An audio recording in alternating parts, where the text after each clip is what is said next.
Is it recording? Yes, it's recording. Oh, okay. You can tell there's a little blinky red light. I can't see it. She doesn't have her. She doesn't have her. Why not?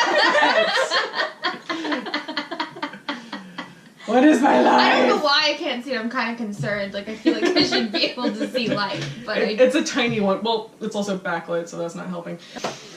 Welcome back to the Writing Inquisition. I'm Carol Benton. I'm Marie Allen. I'm Rose Lee. And this episode we're going to be talking about chapters. So, obviously, your book needs to be broken up into chunks that are typically referred to as chapters, and there's plenty of ways to go about figuring out the length. For me, I know I typically make mine between 8 and 12 pages, the average being about 10, just because that's the most uniform I can really make it. One of you. Okay. Me having not actually written any, like, concrete chapters yet, but, like, I go by scenes, and then I piece the scenes together to make a chapter, is basically, and right now I'm at, like, 5 scenes per chapter on average, 3 to 5 scenes, typically. So yeah, I'm, like, outlining everything right now. So I would think that my chapters would probably end up being anywhere from 10 to 15 pages-ish. Right now, since I'm redrafting again, it's just broken up into chapters kind of arbitrarily, just so I don't be like, there's too much! So many pages. There's no breaks! Yeah. Yeah. But it's kind of varied. I try to do 10 pages just because when I exchanged notes with Carol, we don't want to be like, here's 50 pages. Which didn't really stop me from sending you, like, which is fine. The first 15 chapters. Yeah, which is great. It's totally cool. But, like, my chapter 4 right now, it's 18 pages because there was no stopping point. But I feel like, from what I've learned, possibly, a lot of times, like, your agent or your editor will help you break it up into chapters. Of course, if you don't have that, I try to go by, like, a conflict. Like, is the not the whole conflict, but, like, is it resolved, or is there a new development that you can add the chapter on, or something like that? Yeah, just some sort of breaking point. Mm-hmm. Okay. And then I know I keep mine single-spaced. I know Rose tends to do double-spaced. Just because it's left over from essays in school. Yes, we are still trying to kick certain habits. Do you write single or double? I write single, but I will make it double if I'm trying to edit it, or if I'm sending it to someone who I want to have edit it. That way it's easier. Because I know I really hate that when it's all single and I can't edit very well, and I like to print it out and edit it a lot better. Yeah. My preference is there. Now, do you guys tend to keep your chapter lengths fairly consistent, or do you let them vary at all? I have no idea at this point. Mine varies wildly. Chapter 4 being 18 pages, and everything else being 8 and 10. Yeah, I mean, I tend to keep them fairly consistent, but there's always going to be some wild cards. Like, I know chapter 26, the last chapter of book 1, is a bit longer than I typically do them. But throughout the drafting process, it's changed wildly. Because it used to be like 6 to 8 pages maximum. And no, not anymore. Now I tend to sort of do something else entirely to figure out my chapter lengths, and it's gotten to the point where not only will I have, like, I gotta hit 8 pages minimum and go no higher than 12 per chapter, single space. But, like, I know I did this with book 1 before I started sending it to you, and I've sort of done it with book 2, except I'm still writing book 2, so it's like, But I'll just put everything into one huge text block without any chapter break things, and then just do shift, page down, and hit page down 10 times, then find the closest scene break, copy that chunk, paste it into a separate document, and that's a chapter. Because I'm a fucking nerd. And I think I may have gone up to 15 times hitting the page down button, but I'm not sure because it's been a while. I think ideally for me, I think just because I like everything to look somewhat even, I'll probably end up trying to make my chapters around the same amount of pages. Not exactly the same amount of pages. Well, that's never gonna happen. No, it's never gonna happen. But, you know, like, around the same lengths. Because I really don't like it, actually, when I read a book and, like, one chapter is, like, 10 pages, and then the next chapter is 1 page. I've read That before. drives me nuts. The other thing that drives me absolutely up the wall is there's one book series in particular that I can't remember the author's name, so I'm not going to say the book series name, but on Kindle it can actually track how long it takes you to read a chapter. This person's chapters were like an hour and a half long minimum. Dang. And I'm a fast reader, so what the hell? So I like to be able to have a, like, short enough that you can, like, read it on the bus without getting interrupted, sort of. But I don't like chapters that are way too long. Seriously, I downloaded Audible a while back. This was still, like, when I was working at Holmes Eagle. But yeah, when I was, a while back, I downloaded audible.com and stuff, and, I wanted to do Lord of the Rings, right? Oh god. Just like, well, why not? You know, I don't have to read it myself, so, you know, I'll just listen to it. Literally, the chapters were, like, an hour-ish long, and it would take me several, like, playthroughs during my lunch breaks and stuff to even get it done. I was just like, oh my god. Yeah. And that's someone else reading it. Yeah, that's somebody else. That's somebody who is a professional person to read out loud. Just like, oh my god. Yeah. Yeah. No, like, I hate it when chapters are more than, like, 20 minutes long.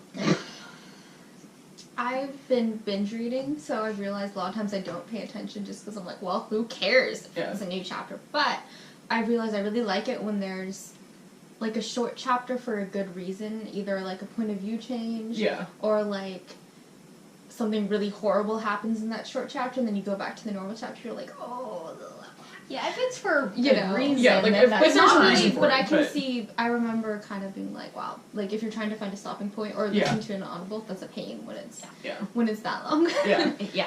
No, because, like, for me, when I'm reading before I go to sleep, like, I try to finish a chapter because that's, like, the easiest way to stop reading on Kindle, because there's no, like, bookmark system that really works for it.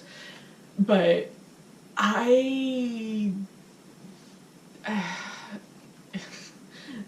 the way I've been sleeping lately, it doesn't happen. But, like, I'll glance down to the bottom of the screen, see I have, like, 5 minutes left in the chapter, and it's like, okay, I think I can keep my eyes open long enough for this.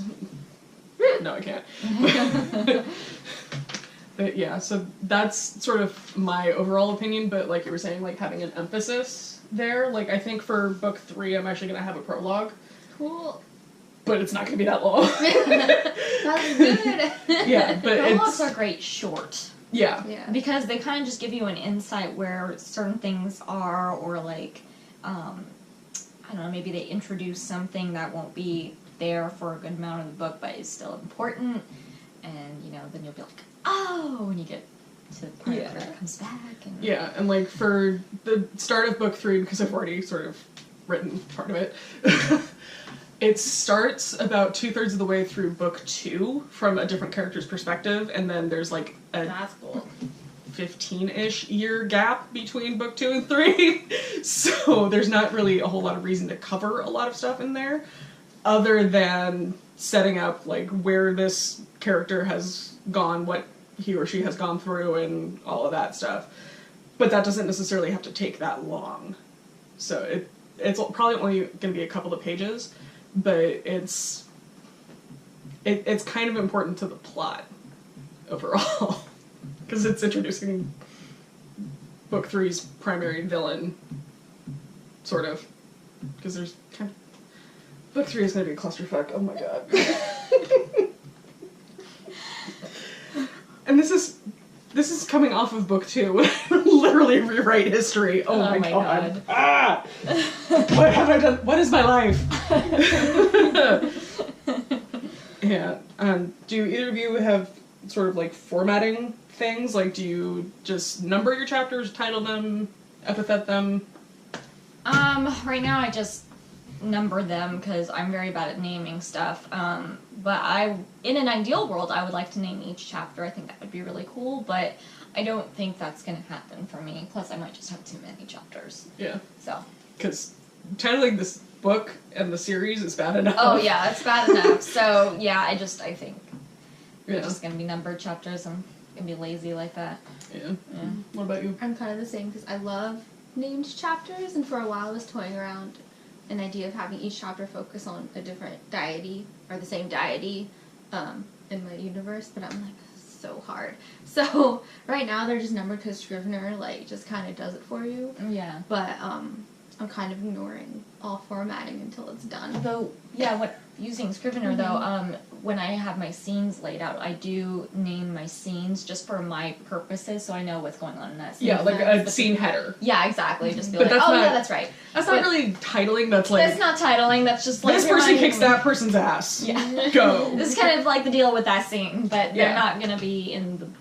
those titles aren't going to be in the book. Yeah, because that's going to give everything away. Yeah, exactly. Yeah. But it's helpful when you're writing. Yeah. For me, for a while I did title them, and I actually had like a quote with each title that sort of hinted at what was going on, but was written by somebody else. And then I got rid of the quotes, did the title, but then I got fed up with titling things, so I just went, nope, we're just numbering, we're done. I'm sick of this shit, we're done.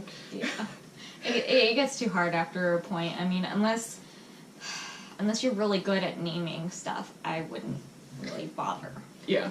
And like with the book that I'm reading right now, each chapter has a title and a number and all that good stuff, but it also has like an excerpt, because the series is the Dark Lord's Handbook trilogy by Paul Dale. So like there's a little excerpt from the Dark Lord's Handbook at the beginning of each chapter, so that's sort of thematic, it's still on par with everything, it makes sense. And every so often there's actually like a full chapter that's an excerpt out of the handbook itself, but that's something that works really well for that sort of a book, and it can work really well for like more traditional storytelling. I just can't put up with it anymore. I just can't do it. It's too much. It's just far too much. I think so. Yeah, I mean, like, do you guys have anything you want to bring up for chapters, or have we covered it, basically? I just have, like, something I've found in a book that I loved using a chapter, but I feel like it might also fit into grammar. Mm. Kind of. You could bring it up again in grammar if you want. Yeah, I could. But what's making you think of it now?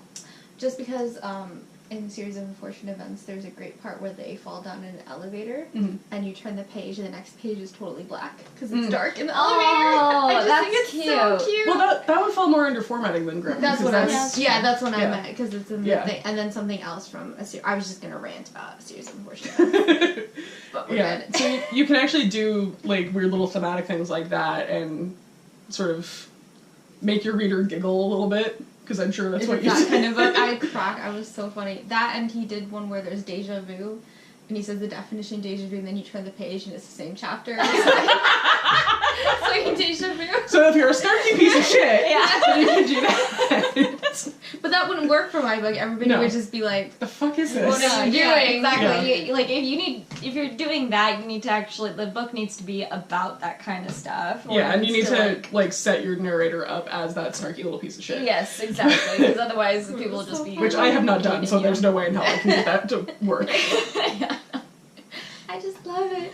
I think it works best in like children's books, especially because they, They're not expected to be taken seriously. They're not expected to be taken seriously, one, and two, it keeps the kids interested. Three, you might have other illustrations happening throughout the book,